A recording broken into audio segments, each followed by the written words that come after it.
তিনি ছিলেন মধ্যম আকৃতির সুঠাম দেহের অধিকারী একটি মানুষ। তার চুলগুলো ছিল ঘাড় পর্যন্ত প্রলম্বিত, হালকা হালকা কোকড়ানো। তিনি যখন চুলের ভিতরে তৈল দিয়ে আছড়াতেন, মনে হতো মৃদুমন্দ ঢেউ দেখা যায়। তার কপাল ছিল চওড়া, ভ্রুগুলো ছিল জোড়া ভ্রু, ধনুকের মতো বাঁকা। চোখের পাতাগুলো ছিল ফুটন্ত গোলাপের গোলাপি রঙের এক একটি পাপড়ির মতো।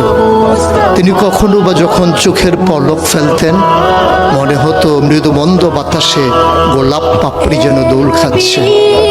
তার চোখের সাদা অংশ ছিল রক্তিমাভ সাদা, কালো অংশ ছিল কৃষ্ণ কালো। তার নাকটা ছিল খাড়া, নাকের ছিদ্রগুলো ছিল ছোট ছোট। নাকের নিচে ছিল সরু চিকন গোঁফ, গোঁফের নিচেই সেই গোলাপি রঙের ঠোঁট।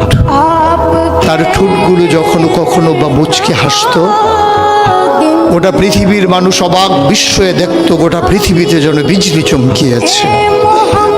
তিনি কখনো বা যখন এই রাস্তা দিয়ে হেঁটে যেতেন, এক মাস পরেও কখনো যখন সাহাবা হাঁটতেন, তার গায়ের জান্নাতি গন্ধ তারা পেতেন।